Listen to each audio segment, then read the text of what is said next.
함께 은혜 받으실 하나님의 말씀은 마가복음 16장 1절에서 4절의 말씀입니다. 신약성경 84페이지 마가복음 16장 1절에서 4절의 말씀.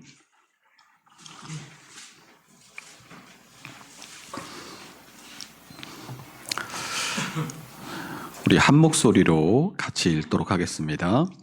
안식일이 지남에 막달라 마리아와 야고보의 어머니 마리아와 또 살로메가 가서 예수께 바르기 위하여 향품을 사다 두었다가 안식 후 첫날 매우 일찍이 해도 들 때에 그 무덤으로 가며 서로 말하되 누가 우리를 위하여 무덤 문에서 돌을 굴려주리요 하더니 눈을 들어본즉 벌써 돌이 굴려져 있는데 그 돌이 심히 크더라.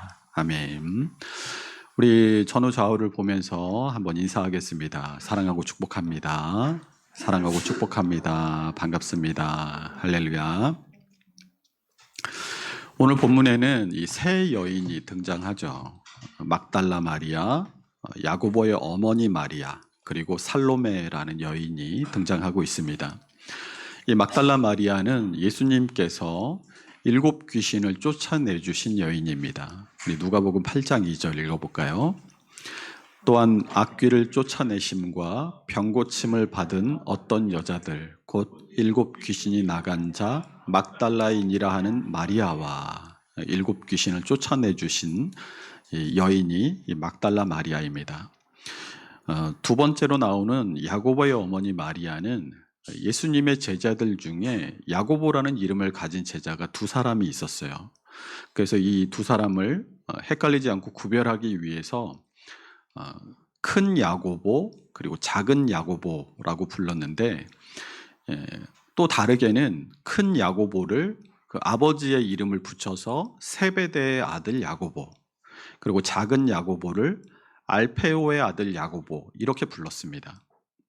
오늘 두 번째로 등장하고 있는 이 야고보의 어머니 마리아라는 사람은 작은 야고보의 어머니, 그러니까 알페오의 부인이 되죠. 또 큰 야고보는 우리가 잘 아는 사도 요한의 형제로 세베대의 아들로 나오는데, 마가복음 10장에서 예수님의 나라에서 하나는 좌편에 하나는 우편에 앉게 해달라고 청탁했던 인물이 이 큰 야고보입니다. 이 사건을 마태복음에서는 세베대의 어머니가 두 아들인 야고보와 요한을 데리고 예수님께 청탁을 했다라고 기록을 하고 있는데, 예수님께 두 아들을 청탁했던 이 세베대의 어머니가 오늘 세 여인 가운데 마지막으로 등장하고 있는 이 살로메라는 여인입니다.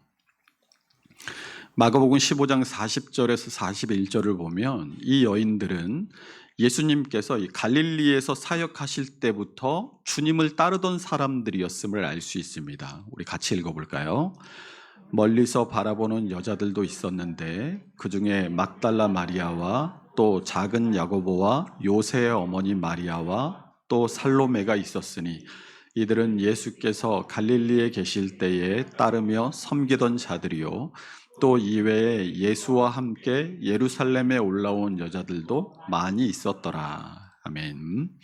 이 여인들은 방금 읽은 말씀처럼 예수님의 공생애에 늘 함께 했고, 또 이제 제자들마저 주님을 버리고 도망쳐버린 십자가 아래에서 예수님의 고난과 죽음까지도 함께 했음을 알 수 있습니다. 그뿐 아니라 이 세 여인들은 아리마대 요셉이 예수님의 시체를 달라하여 세마포로 싸고 자신의 준비한 새 무덤의 장사를 지낼 때에도 끝까지 자리를 지키고 무덤의 위치를 봐둡니다. 마가복음 15장 46절 47절 읽어볼게요. 요셉이 세마포를 사서 예수를 내려다가 그것으로 싸서 바위 속에 판 무덤에 넣어두고 돌을 굴려 무덤 문에 놓음에 막달라 마리아와 요새의 어머니 마리아가 예수 둔 곳을 보더라. 우리가 지난 시간에 살펴본 대로 이 예수님께서 죽으시고 무덤에 장사되시기까지는 약 3시간 정도의 시간밖에 없었기 때문에 예수님의 시체를 달라고 한 아리마대 요셉이나 향품을 준비해 가지고 장례를 도운 니고데모나 매우 급박하게 이 일을 처리할 수밖에 없었습니다. 아리마대 요셉은 니고데모가 가지고 온 향품을 넣고 자신이 준비한 세마포로 예수님의 시체를 급하게 싸서 자신을 위해서 준비해 두었던 새 무덤에 예수님을 장사 지내고 돌을 굴려 막았습니다. 그런데 오늘 본문을 보면 이 세 여인들이 안식일이 끝나자마자 새벽같이 예수님의 무덤으로 향하고 있어요. 본문 1절의 끝에 보시면 이 여인들이 예수님의 무덤으로 가고 있는 이유가 나와 있습니다. 우리 1절을 같이 읽어봅니다. 안식일이 지남에 막달라 마리아와 야고보의 어머니 마리아와 또 살로메가 가서 예수께 바르기 위하여 향품을 사다 두었다가, 왜 갔어요? 예수님의 시체에 향품을 바르기 위해서라고 합니다. 이게 우리 장례 풍습으로는 잘 이해가 되지 않는 부분이죠. 우리나라에서는 보통 누가 돌아가시면 빈소를 차리고 하루 정도 지나서 염을 하잖아요. 생전에 입고 있던 옷들을 다 벗기고 깨끗하게 알코올로 잘 씻고 이 온몸의 구멍들을 솜으로 꽉 틀어 막습니다. 그리고 수의를 입히고 삼배로 온몸을 꽁꽁 동여매서 관에 입관을 해요. 이것을 입관식이라고 하는데, 보통 이렇게 입관을 하고 하루 뒤에 화장을 하거나 매장을 하는 3일장을 치르면 보통 장례가 끝이 납니다. 그런데 예수님의 장례는 아리마대 요셉과 니고데모가 이미 향품을 넣고 예수님의 시체를 세마포로 싸서 무덤에 넣고 돌을 굴려서 막았어요. 우리 생각으로는 이미 장례가 끝난 거거든요. 그런데 세 여인이 이미 장례가 끝난 예수님에게 향품을 바르기 위해서 지금 무덤으로 가고 있습니다. 이것은 유대인의 장례 풍습이 우리와 다르기 때문이에요. 우리 요한복음 19장 39절 40절을 읽어보겠습니다. 일찍이 예수께 밤에 찾아왔던 니고데모도 가지고 온지라. 이에 예수의 시체를 가져다가 유대인의 장례법대로 그 향품과 함께 세마포로 쌌더라. 자, 여기에 이 유대인의 장례법이라는 말이 나오죠. 우리가 지난 시간에 잠깐 언급했지만 율법에서는 사람이 죽으면 당일을 넘기지 말고 매장하게 되어 있습니다.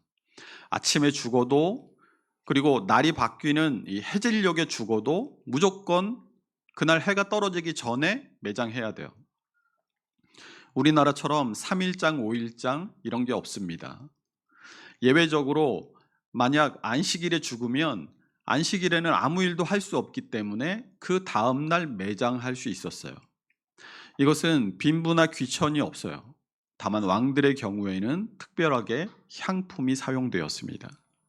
그런데 이러한 유대인의 장례 문화가 로마 시대에 와서는 2차 장례를 치르는 것으로 바뀌었습니다.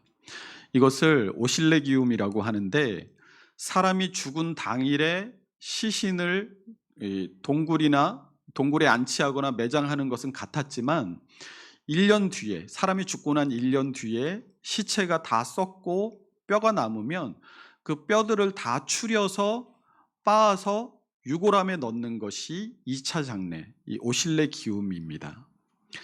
그래서 이 장례법대로 하면 당일에 시체를 동굴에 안치하고 나면 가족들이 7일 동안 애도 기간을 가져요. 그리고 30일 동안 추도 기간을 지낸 후에 1년을 기다려서 2차 장례를 지냈습니다. 이 7일간의 애도 기간을 쉬브아라고 하는데, 가족들이 죽음을 슬퍼하면서 보내는 기간입니다. 그리고 이 7일이 지난 뒤에도 30일 동안은 아무리 중요한 유대인들의 명절이 있을지라도 회당이나 성전에 참여하지 않고 이 추도 기간을 보내게 됩니다. 그리고 나서 죽은 지 1년이 되는 날 다시 무덤 문을 열고 그 뼈를 추려서 돌로 만든 유골함에 넣었어요. 이것과 관련해서 이 마태복음 8장 21절 22절을 보면 예수님의 제자 중 한 사람이 예수님의 제자 중 한 사람의 아버지가 돌아가셔서 예수님께 허락을 구하죠. 그러니까 예수님께서 가기를 거절하시고 너는 나를 따르라고 하는 장면이 나옵니다. 함께 읽어보겠습니다. 제자 중에 또 한 사람이 이르되 주여 내가 먼저 가서 내 아버지를 장사하게 허락하옵소서. 예수께서 이르시되 죽은 자들이 그들의 죽은 자들을 장사하게 하고 너는 나를 따르라 하시니라. 여러분 이 구절을 보통 때 읽으셨을 때 어떤 느낌을 받으셨어요? 잘 이해가 되시던가요? 자기 부모가 돌아가셔서 장례를 치르겠다고 하는데 못 가게 하는 게 맞냐, 이런 생각이 아마 드셨을 겁니다. 이것에 대한 힌트가 22절에 죽은 자들이 그들의 죽은 자들을 장사하게 하고라는 예수님의 대답에 담겨 있습니다. 이 구절에서 앞에 나오는 죽은 자들은 이미 오실레 기움이 끝나서 유골함에 넣은 조상들을 말하는 것이고, 뒤에 나오는 죽은 자들은 장사가 되었지만 아직 1년이 되지 않아서 오실레 기움을 치르지 않은 썩어가는 시체를 말하는 것입니다. 그러니까 이 제자가 와서 말한 아버지의 장사라는 것은 그 아버지가 죽은 당일을 얘기하는 게 아니라는 거예요. 이 제자가 예수님에게 부탁한 아버지의 장사는 예수님의 말씀대로 이미 무덤에 묻혔지만 아직 1년이 되지 않아서 오실레 기움을 치르지 않은 장사. 그러니까 제자가 예수님께 부탁한 것은 1년 가까이 걸리는 긴 기간을 자기에게 달라는 얘기였다는 거예요. 그래서 예수님은 오실레 기움까지는 아직 많이 남아 있으니까 장래에 대한 걱정은 죽은 자들에게나 맡기고 너는 하나님의 일에 최선을 다하라라고 말씀하신 겁니다. 이렇게 유대인들의 장례 풍습을 이해하지 못하면 예수님이 인륜도 무시하고 부모를 공경하라는 5계명도 무시한 사람으로 오해할 수 있습니다. 오늘 본문에서 이 세 여인이 예수님의 무덤을 찾아간 것도 우리의 풍습으로는 이미 매장이 끝났는데 무덤을 다시 파헤치는 것 같이 그렇게 생각될 수 있습니다. 이것과 관련해서 다시 유대인들의 이 장례 풍습을 조금 더 살펴본다면, 이 고대 사회에서는 남녀의 역할이 확실하게 구분되어 있었잖아요. 이 장례에 있어서도 이 남녀의 역할이 나누어져 있었는데, 죽은 당일에 이 시체를 무덤, 그러니까 돌무덤 안에 안치하고 돌을 굴려서 막는 것까지는 남자들의 역할이었습니다. 그래서 요셉과 니고데모가 예수님의 시체를 무덤에 넣고 돌을 굴려서 막았던 거예요. 그리고 장례에 있어서 여자들의 역할이 무엇이었냐면, 사람이 죽으면 그 시체에 향유를 바르고 세마포로 싸고 마무리하는 일을 여자들이 담당했습니다. 그런데 마가복음 15장 46절을 보시면 보여주세요. 네, 요셉이 먼저 세마포를 사오죠. 그리고 예수의 시체를 십자가에서 내립니다. 그 다음에는 이제 누가 해야 돼요? 여인들이 향품을 바르고 세마포로 쌓아야 되는데 그걸 누가 했어요? 그것도 요셉이 했어요. 그리고 바위 속에 판 무덤에 넣고 돌을 굴려서 막았습니다. 오후 3시부터 대략 6시까지의 시간이 얼마나 촉박했던지 누가 해야 되고 이런 것 저런 것 따질 그 격식을 차릴 틈 없이 후다닥 해서 장사 지낸 거예요. 시간도 촉박한 데다 이 본래 여자가 맡아서 하던 일들인데 남자가 해봤을 리가 없잖아요. 당연히 꼼꼼하게 향품을 바르지도 못했을 거고 서툰 솜씨로 대충 발라서 세마포로 급하게 쌌을 것이 분명했겠죠. 그래서 여인들이 예수님을 둔 무덤의 위치를 봐둡니다. 자기들은 어쨌든 자기들이 해야 할 일을 해야겠다라고 생각했던 거예요. 그래서 예수님께 바를 향품을 사다 두르고 안식일이 끝나기만을 기다렸습니다. 2절 보세요. 안식 후 첫날 매우 일찍이 해 돋을 때에 그 무덤으로 가며, 이 여인들은 자기들이 갈 수 있는 가장 빠른 시간에 예수님의 무덤으로 간 겁니다. 여러분, 사람의 행동은 반드시 그 마음에서 나옵니다. 유의미한 행동이든 무의미한 행동이든 어떤 행동이든 그 행동의 발원지는 반드시 마음이에요. 내가 요즘 왜 이러는지 나도 모르겠어요 해도 그 갈팡질팡하고 불안정한 행동은 누가 뭐라고 해도 그 사람의 마음의 반영인 겁니다.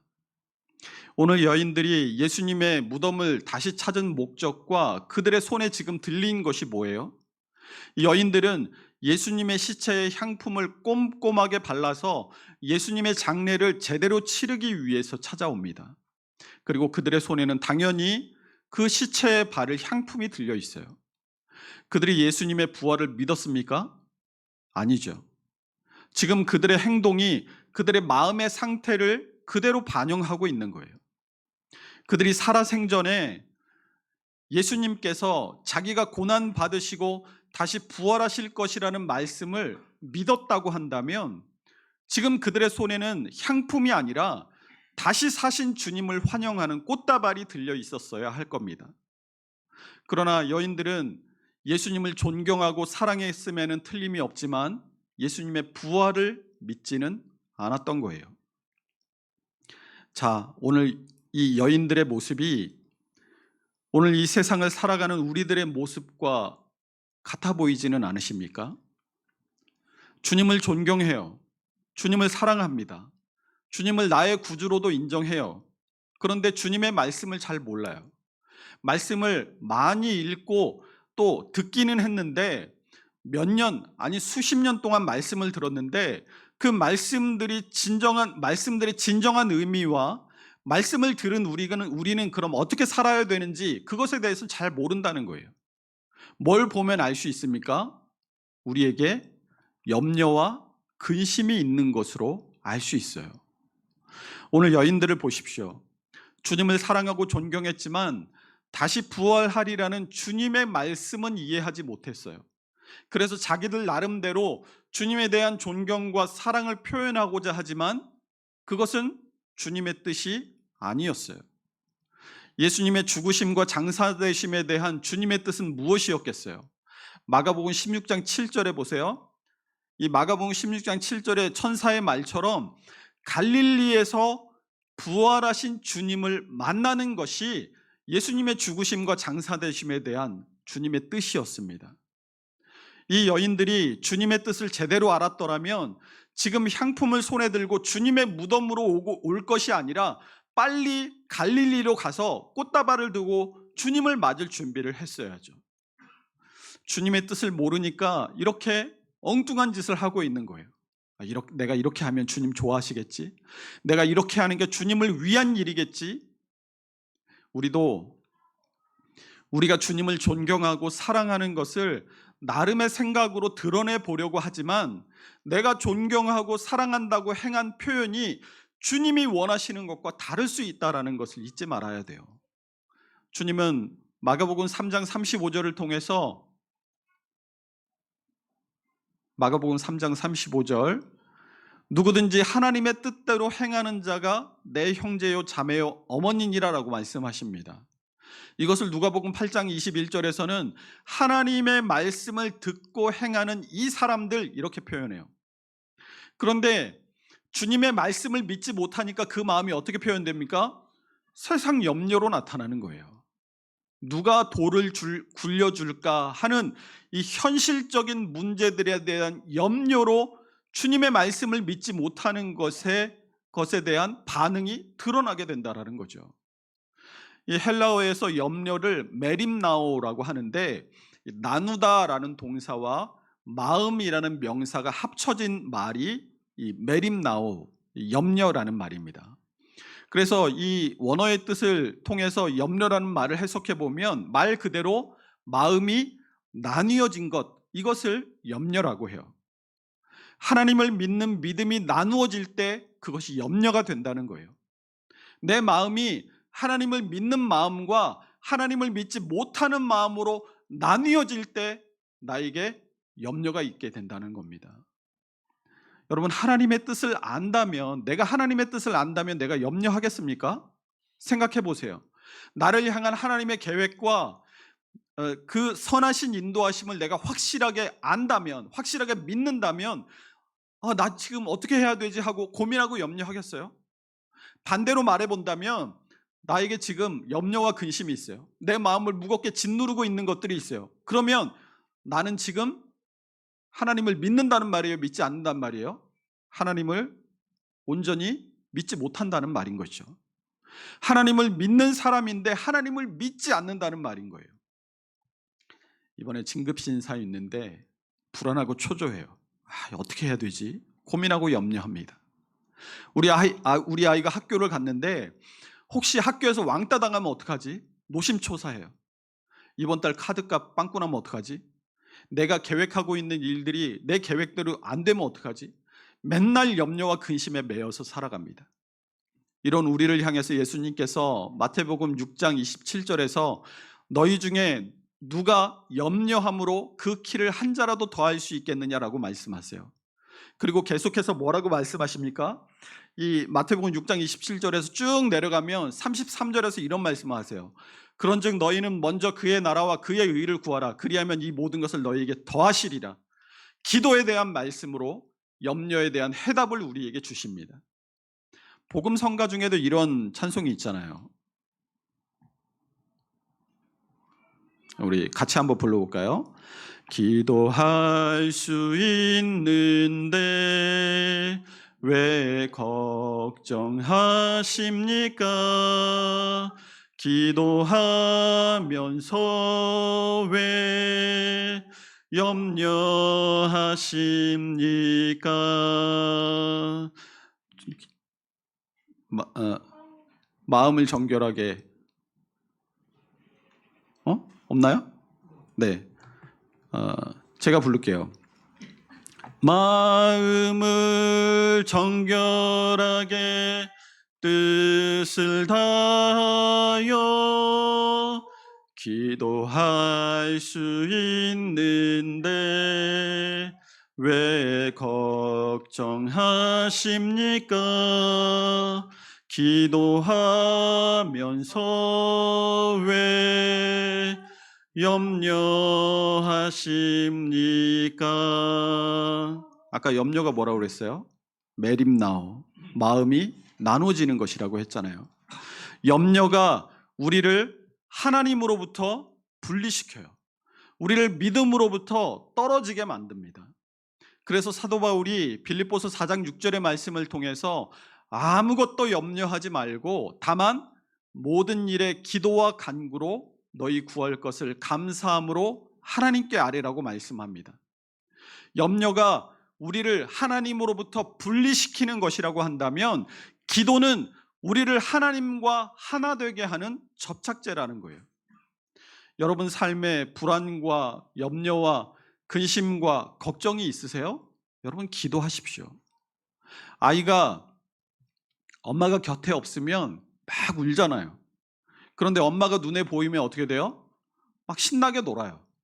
마치 이 아이가 놀 때만큼은 엄마가 없어도 될 것처럼 엄마 쳐다보지도 않고 막 신나게 놉니다. 그래서 엄마가 애가 잘 노니까 집안일 좀 해야 되겠다 하고 가서 아이 안 보는 곳에서 막 집안일을 하면 또 어떻게 합니까? 아이가 귀신같이 알고 또 울어요. 막 엄마를 막 찾습니다. 세상이 떠나갈 것 같이 막 울어요. 아이에게 엄마라는 존재가 세상이 나를 어찌할 수 없을 것 같은 든든한 존재라는 믿음이 있기 때문에 그래요. 우리의 삶에 불안하고 초조하고 염려와 근심이 우리를 덮쳐올 때 세상이 나를 어찌하지 못할 든든한 존재가 반드시 우리 곁에 있다는 사실을 아셔야 돼요. 우리가 하나님의 존재를 인식하는 가장 기본적이고 친밀한 방법이 바로 기도입니다. 그래서 빌립보서 4장 7절이 그리하면 모든 지각에 뛰어난 하나님의 평강이 그리스도 예수 안에서 너희 마음과 생각을 지키시리라 라고 말씀하고 있습니다. 기도를 통해서 나를 사랑하시고 나를 가장 선한 길로 인도하시는 하나님의 존재를 우리가 매일 느껴야 우리의 삶 가운데 염려와 근심이 물러가게 된다는 거예요. 메림나오, 나뉘었던 마음이 기도를 통해 다시 하나가 된다. 주님을 향한 온전한 믿음으로 회복된다라는 겁니다. 여러분, 지금 내 손에 들려있는 게 뭔지 한번 보십시오. 주님의 뜻과 아무 상관없는 향품과 같은 세상 염려와 근심이 내 손에 혹시 들려있지 않습니까? 아니면 주님을 맞을 꽃다발, 주님을 향한 나의 믿음이 내 손에 들려져 있습니까? 주님께 날마다 기도함으로 나아가서 하나님의 평강을 누리는 복된 믿음의 사람들이 될 수 있으시기를 주님의 이름으로 축원합니다. 기도하겠습니다.